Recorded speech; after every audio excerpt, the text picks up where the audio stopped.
हाय hi friends, कैसे हैं आप लोग। आशा करते हैं आप लोग बिल्कुल सही होंगे, स्वस्थ होंगे और पढ़ाई कर रहे होंगे।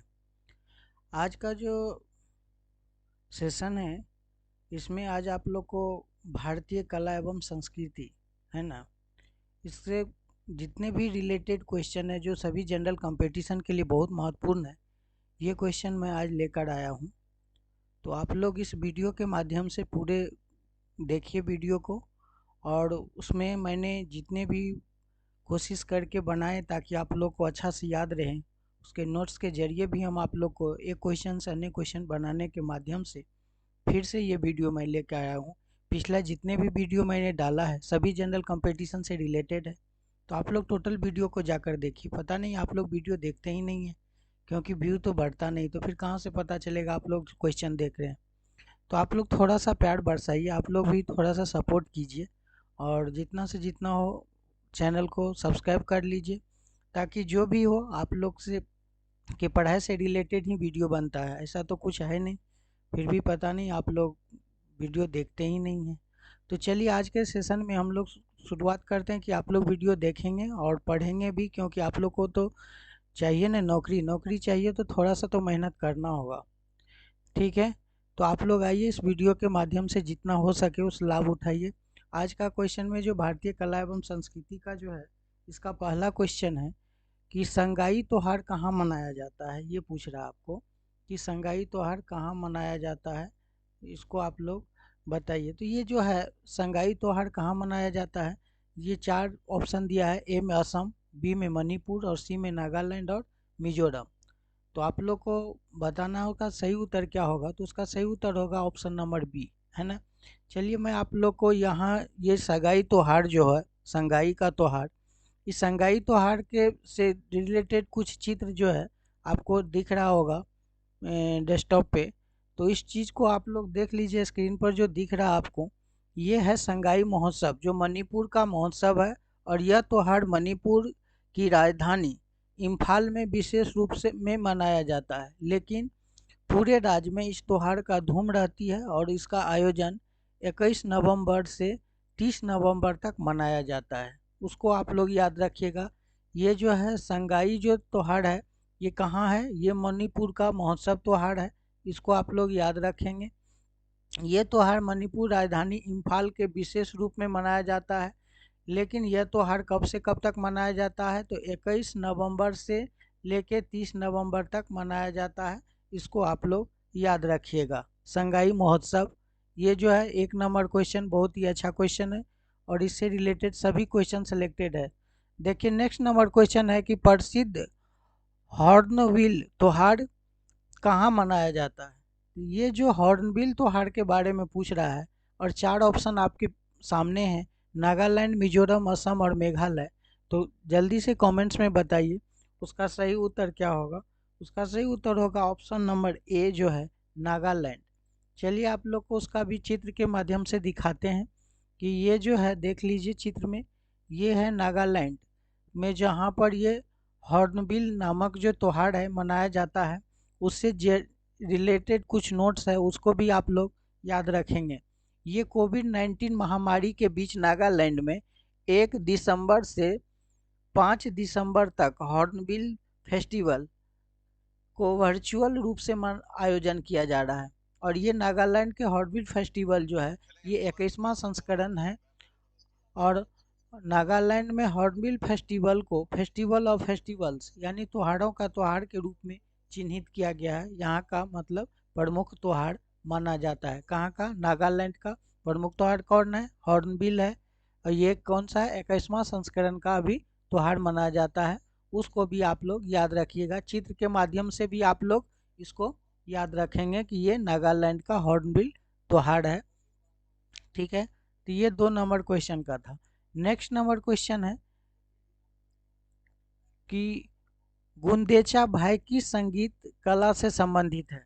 ये जो देख रहे हैं गुंदेचा भाई, ये 2 भाइयों का जो है, इसमें कला की जो है प्रदर्शन करता है। तो ये किस कला से संबंधित है, ये किस संगीत कला से संबंधित है, ये पूछ रहा है आपको। ख्याल, तराना, ध्रुपद या ठुमरी। तो आप लोग सही उत्तर बताइए उसका क्या होगा।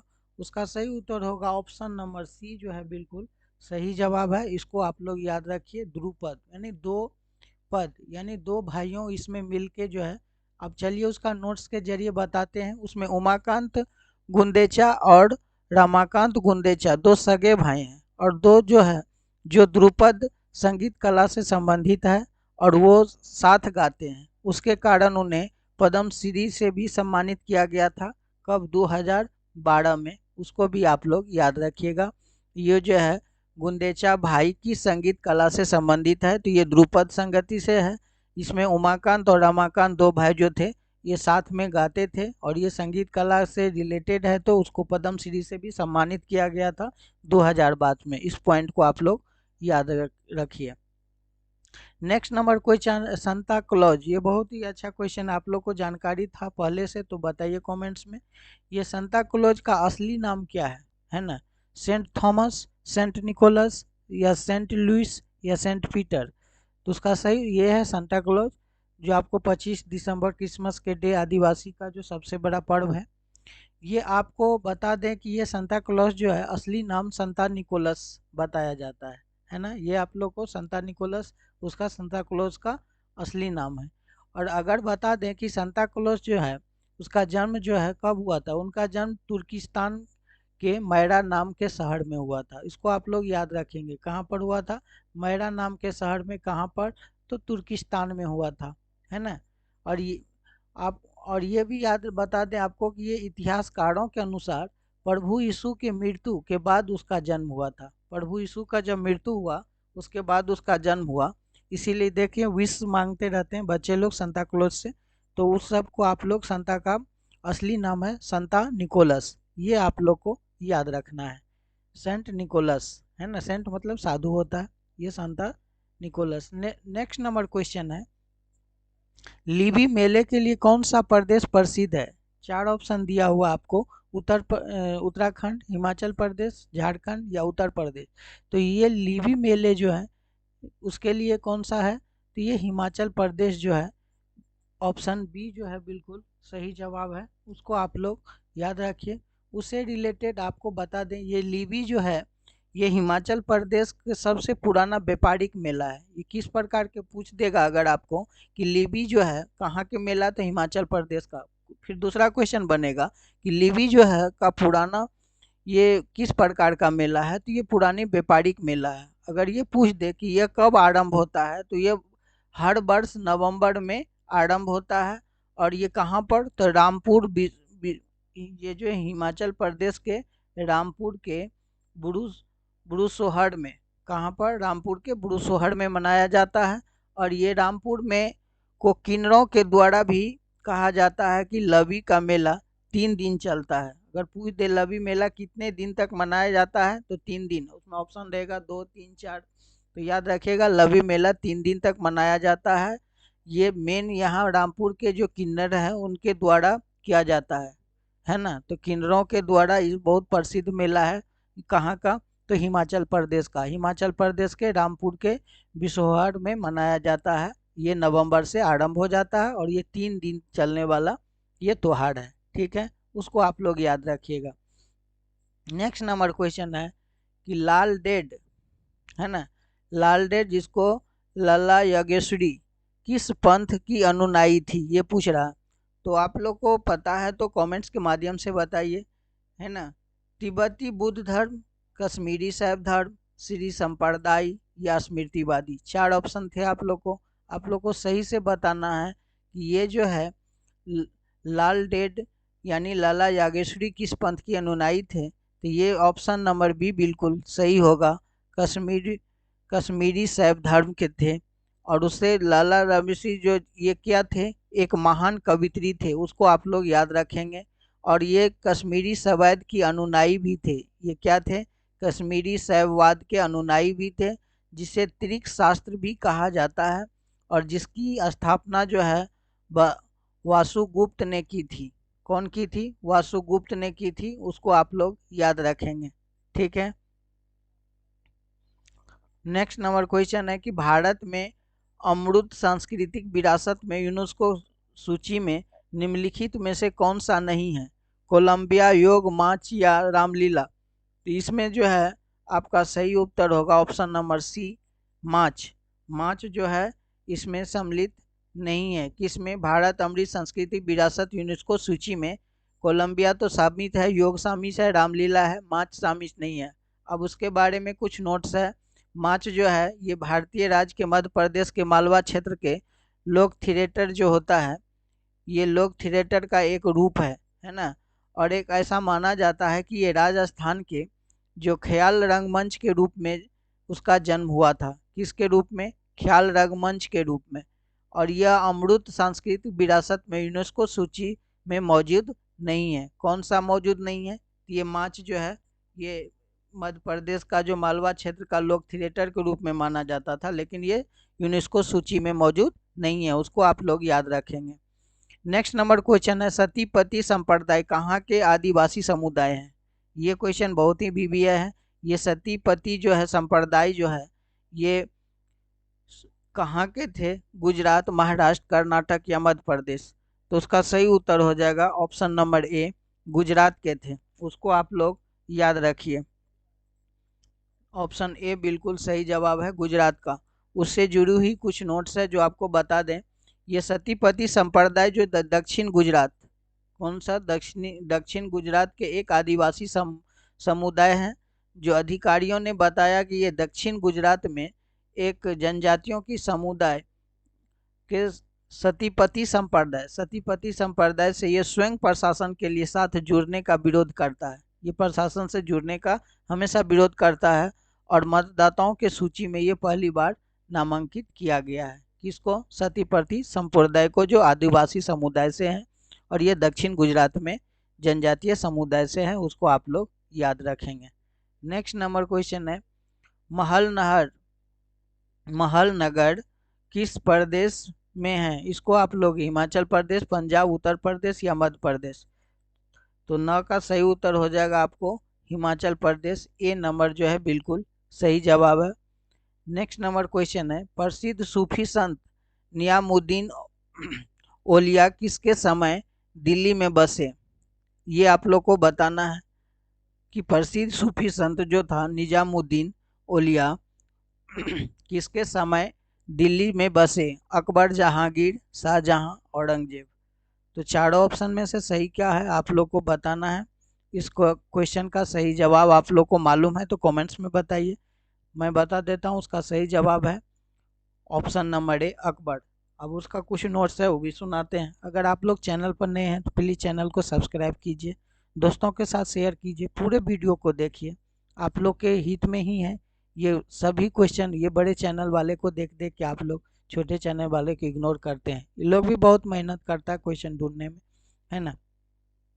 देखिए क्वेश्चन में उसका नोट्स है, निजामुद्दीन औलिया जो थे प्रसिद्ध सूफी संत थे।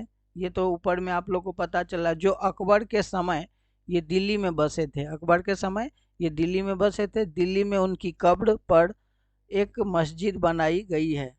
उसके कब्र पर क्या है? एक मस्जिद बनाया गया है। निजामुद्दीन औलिया जो प्रसिद्ध सूफी संत थे उसके कब्र पर मस्जिद का भी बनाया गया है। नेक्स्ट नंबर क्वेश्चन है, देख लीजिए कि फसल कटाई के बाद चाकन, गान, नगाई त्योहार किस प्रदेश में मनाया जाता है? मणिपुर, सिक्किम, मेघालय, अरुणाचल प्रदेश? अगर आप लोग को कमेंट्स में बताना उसका सही उत्तर, उसका सही उत्तर हो जाएगा मणिपुर। ये जो है मणिपुर में फसल कटाई के बाद चाकन, नगई त्योहार के रूप में मनाया जाता है। ये बहुत ही अच्छा त्योहार है। देखिए इसमें किस तरह से लोग नाच गान करते हैं।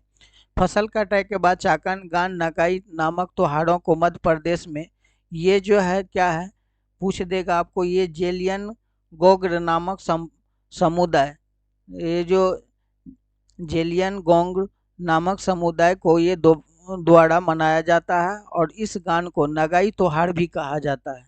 इस गान को क्या बोलते हैं? गान, नगाई त्योहार भी कहा जाता है। उसको आप लोग याद रखिए। नेक्स्ट नंबर क्वेश्चन है, टैगोर संस्कृति और सभ्यता केंद्र कहाँ स्थित है? चार ऑप्शन दिया है, शिमला, कोलकाता, भोपाल, मुंबई। तो आप लोग को पता है तो कमेंट्स में बताइए इसका सही उत्तर क्या होगा, है ना। ये जो है आपको टैगोर संस्कृति सभ्यता का केंद्र जो है ये आपका है शिमला में। इसको आप लोग याद रखिए। ऑप्शन ए जो है बिल्कुल सही है। ये प्रसिद्ध साहित्यकार और एशिया के पहले नोबेल पुरस्कार विजेता जो थे गुरुदेव रविन्द्रनाथ टैगोर, जिसको ध्यानचंद्र देने के लिए 125वें जयंती के Indian institute of advance study में भारत सरकार द्वारा टैगोर संस्कृति और सभ्यता का केंद्र स्थापित किया गया। इसको आप लोग याद रखिएगा, है ना। चलिए नेक्स्ट नंबर क्वेश्चन है कि 13 चित्र से आप लोग को पता होगा तो जरूर मारिएगा उसका ऑप्शन कि 1893 में गणेश महोत्सव किसने शुरू किया। गणेश दामोदर सावरकर, विनोबा भावे, लोकमान्य तिलक या नाना पाटिल। तो उसका सही उत्तर पता है तो ये जो 1893 में गणेश महोत्सव जो हुआ था किसने शुरू किया था ये पूछ रहा है। तो उसका सही उत्तर क्या होगा ये बताना आप लोग का। तो उसका सही उत्तर होगा लोकमान्य तिलक, है ना, बाल गंगाधर तिलक जो थे। ये 1893 में ये जो महोत्सव लोकमान्य बाल गंगाधर तिलक के शुरू किया, उसमें जो है त्योहारों का राष्ट्रीय पहचान मिली है। इसमें क्या मिला है, त्योहारों का राष्ट्रीय पहचान मिला है, उसको आप लोग याद रखिए। ये कौन है, तो ये बाल गंगाधर तिलक हैं और ये गणेश जी हैं जो गणेश महोत्सव के रूप में मनाया जाता है। उसका शुरुआत 1893 में बाल गंगाधर तिलक के द्वारा किया गया था। नेक्स्ट नंबर क्वेश्चन है कि निम्नलिखित में से किस राजा के निर्धन पर कवि ने आद्याधारा, निराधार या निरालंबा सरस्वती इस प्रकार की कविता से शोक प्रकट किया था। ये भी क्वेश्चन बहुत अच्छा है। क्वेश्चन में बहुत सेलेक्टेड है, अब इस तरह का नहीं है कि पुराना क्वेश्चन की तरह क्वेश्चन पूछा जाता है। अभी जो है क्वेश्चन का जो लेवल जो है सो थोड़ा हाई कर दिया है। जो आप लोग देखे होंगे अभी जितना भी कंपटीशन हुआ है कितना कट ऑफ गया था, क्योंकि बहुत सारा क्वेश्चन जो है बहुत को नहीं बना और आज बहुत से सिलेक्शन में पीछे रहा। तो आप लोग थोड़ा सा ध्यान से पढ़िए। ये में कहता है नागभट्ट प्रथम, एक में मिहिर भोज, अशोक और भोज परमार। तो 4 ऑप्शन दिया हुआ है। आप लोग को पता है कौन इस शोक को प्रकट किया था इस कविता के जरिए। तो आप लोग को प्रसिद्ध है तो उसको जल्दी से बताइए। उसका सही उत्तर हो जाएगा ऑप्शन नंबर डी, है ना। उसको आप लोग भोज परमार, है ना। उसके बारे में कुछ नोट्स है, नोट्स अभी इसलिए नहीं दिखा रहे थे, आप लोग उसमें से देख के बोल दीजिएगा। देखिए, धार के राजा भोज परमार का प्रसिद्ध राजा थे और वो एक महान क्या थे, विद्वान थे। उन्होंने कविराज, उनको क्या बोला गया था, उन्हें कविराज कहा जाता है। उनके निर्धन पर कवि ने ये लिखा था, है ना। क्या लिखा था ये सुन लीजिए।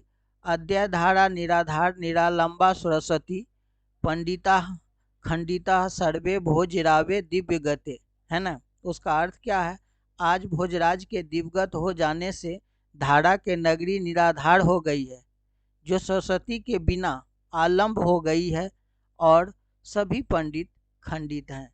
ये उसका इस दोहे का अर्थ है, जो आप लोग आराम से पढ़िए। मैंने जितना कोशिश हुआ इतना तक आप लोग को पहुंचाने की कोशिश की है। आप लोग भी हमको सपोर्ट कीजिए, चैनल को सब्सक्राइब करके और पूरे वीडियो को देख के एक लाइक कर दीजिए, कमेंट्स कीजिए, थोड़ा सा आप लोग सपोर्ट कीजिए। नेक्स्ट क्वेश्चन है कि विष्णु के अवतारों में, है ना, विष्णु के अवतारों में से एक कला में महासागर से पृथ्वी को लाने के रूप में दर्शाया गया है ना। और वह कौन सा अवतार है ये पूछ रहा है, मत्स्य, कूर्म, बराह या परशुराम। तो आप लोग कमेंट्स में बताइए। उसका सही उत्तर हो जाएगा वराह, है ना। वराह अवतार विष्णु भगवान के अवतारों का तीसरा अवतार है। उन्होंने पृथ्वी पर हरिणाक्ष नामक एक राक्षस को रक्षा की थी, उसको आप लोग याद रखिएगा। नेक्स्ट नंबर क्वेश्चन है कि जहांगीर ने फारस के राजा शाह अब्बास के प्रथम पेंटिंग के लिए किसे फारस भेजा था, है ना। बिशनदास, बंसावन, दशरथ या मनोहर। तो उसका सही उत्तर हो जाएगा आपको ऑप्शन नंबर ए, बिशनदास। ये आपको बिल्कुल सही जवाब है। जहांगीर के काल, देखिए नोट्स पढ़िए, जहांगीर के काल में जो ये चित्रकला को क्या बोलते थे, स्वर्ण कला कहा जाता था। जो बिशन दास के समय ये चित्रकार थे और उन्होंने जहांगीर को 1613 में फारस के राजा शाह अब्बास के प्रथम पेंटिंग के फारस भेजा था। प्रथम पेंटिंग कहाँ भेजा था? फारस भेजा था। वहाँ इतना सफल हुआ कि 1620 तक रहा और उपहार में उन्हें एक हाथी लेकर लौटा था। उसको आप लोग इसीलिए नोट्स दे दिए हैं कि आप लोग को उससे रिलेटेड जो भी क्वेश्चन होगा कि कैसे गया, क्या मिला, टोटल आप लोग को इसमें पढ़ के मिल जाएगा। आप लोग थोड़ा सा वीडियो को रोक के उसको पढ़िए आराम से, फिर आगे बढ़िए। आप लोग के पास टाइम देना होगा क्योंकि आप लोग को मुकाम हासिल करना है। नेक्स्ट नंबर क्वेश्चन है, निम्नलिखित में कौन सी कालिदास की पुस्तकें हैं? ये देखिए, ऋतु संहार, मेघदूत, 10 कुमार चरित्रम या कुमार संभव। तो आप लोग को कमेंट्स में बताना है कि कौन सा उत्तर उसका सही है 17 का। केवल 1 और 2, केवल 2, 3 एंड 4, 1, 2, 3, 4 सभी, केवल 1, 2, 4। तो यहाँ सही उत्तर हो जाएगा ऑप्शन नंबर जो है डी, उसका बिल्कुल सही जवाब है, केवल 1, 2, 4। नोट्स देखिए, 10 कुमार चरित्रम दंडी द्वारा लिखी हुई है।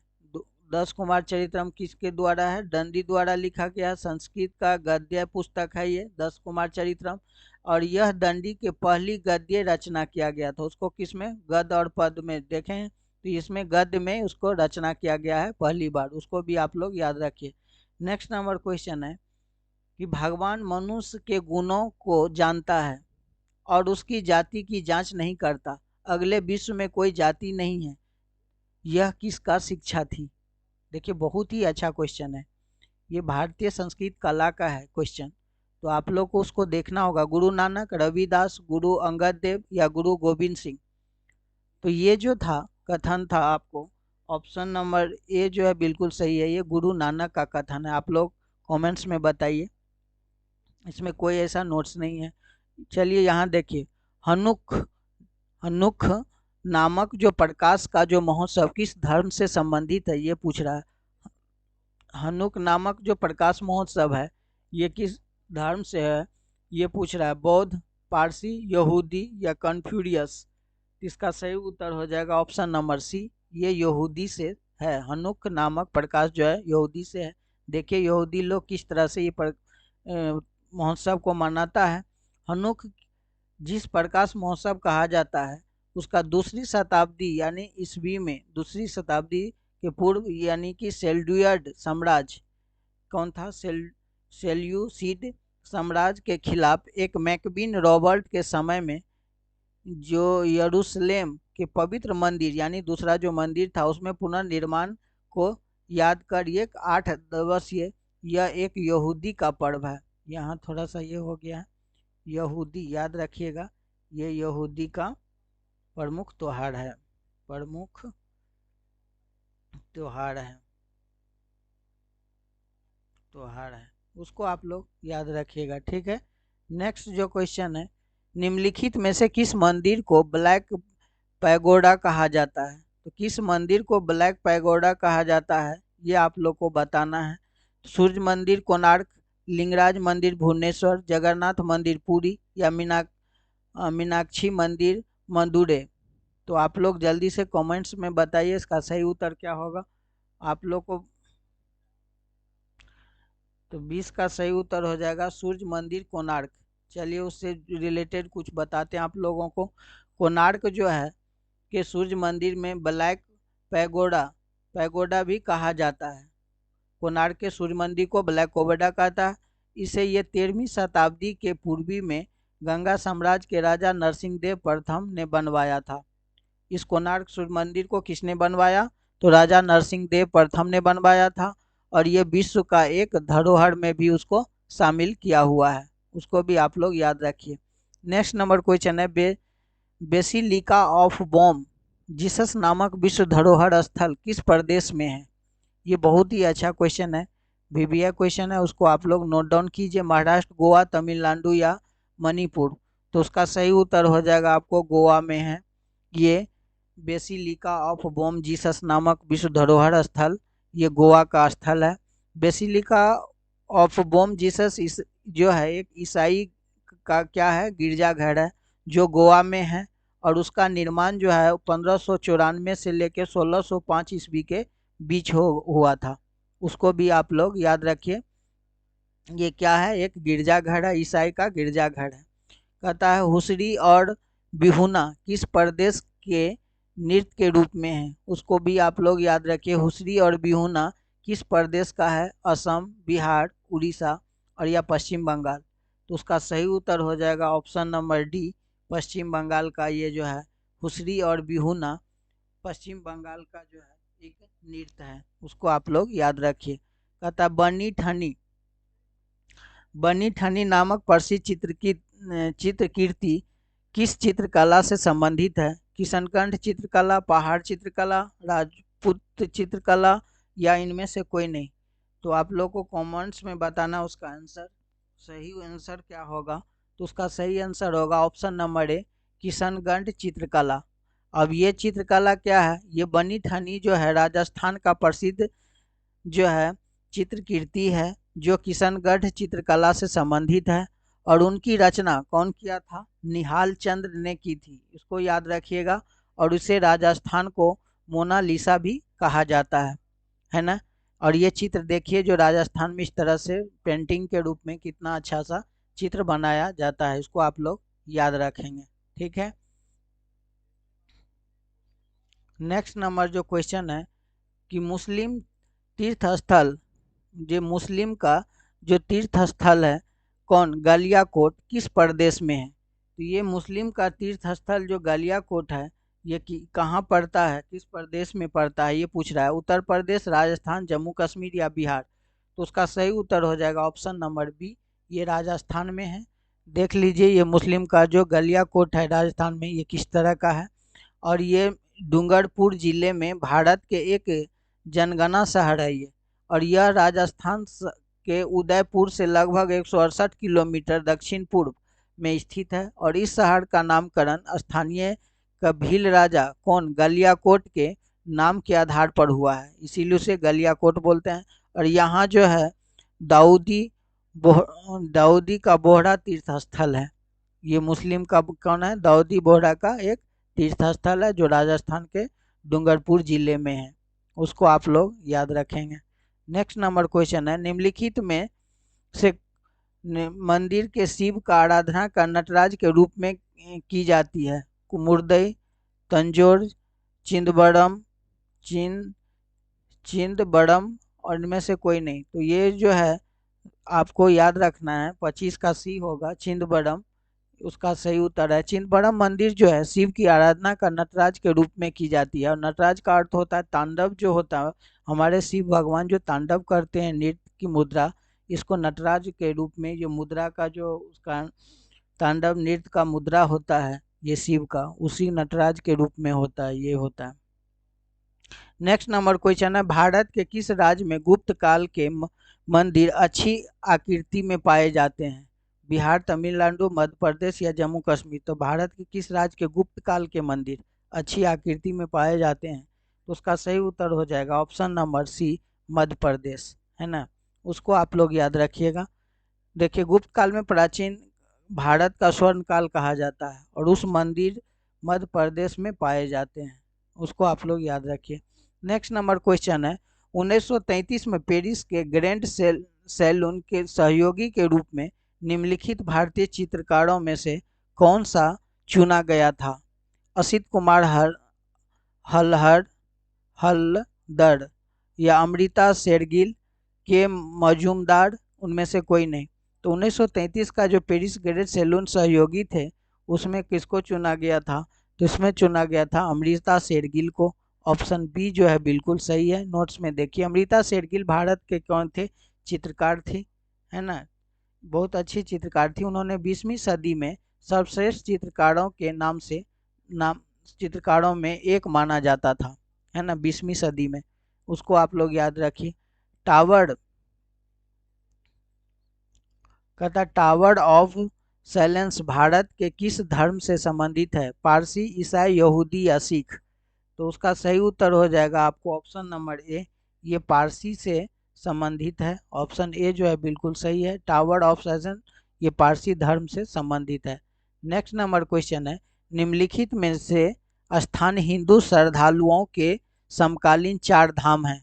तो निम्नलिखित में से ये जो हिंदुओं के श्रद्धालुओं का जो 4 धाम है, इसमें से आप लोग को दिखाना है बद्रीनाथ, केदारनाथ, अमरनाथ या वैष्णो देवी। बी में है बद्रीनाथ, केदारनाथ, गंगोत्री या यूनोमी। सी में है बद्रीनाथ, केदारनाथ, रामेश्वर या पुरी। डी में है बद्रीनाथ, रामेश्वर या पुरी या द्वारका। तो उसका सही उत्तर हो जाएगा option number D, Badrinath, Rameshwar, Puri और द्वारका। चलिए दिखाते हैं। ये बद्रीनाथ, रामेश्वर, पुरी, द्वारका भारत के चारों कोनों में स्थित है, इसीलिए उसको 4 धाम के नाम से जानते हैं। बद्रीनाथ, रामेश्वर, पुरी, द्वारका, याद रखिएगा 4 धाम। नेक्स्ट एंड लास्ट क्वेश्चन ये है कि निम्नलिखित में पंजाब का कौन सा शहर पहले रामदासपुर के नाम से जाना जाता था? जालंधर, पटियाला, अमृतसर या चंडीगढ़। तो उसका सही उत्तर हो जाएगा आपको अमृतसर। अमृतसर को पहले पुराना नाम क्या था? रामदासपुर था। ये आप लोग याद रखिएगा। वीडियो कैसा लगे कमेंट्स के माध्यम से बताइए। आप लोग सपोर्ट कीजिए चैनल को, पूरे वीडियो देखिए। पता नहीं यूट्यूब की तरफ से भी मुझे बैंड है कि क्या, कुछ हम समझ नहीं पा रहे, मेरे में व्यू बढ़ ही नहीं रहा है। तो आप लोग थोड़ा सा सपोर्ट कीजिए, आप लोग की सपोर्ट को मुझे बहुत ज़रूरत है। तो लास्ट तक वीडियो पर बने रहने के लिए बहुत बहुत धन्यवाद। Thank you very much. देखते रहिए, पढ़ते रहिए, सीखते रहिए और आगे बढ़िए, नौकरी पाइए। Thank you.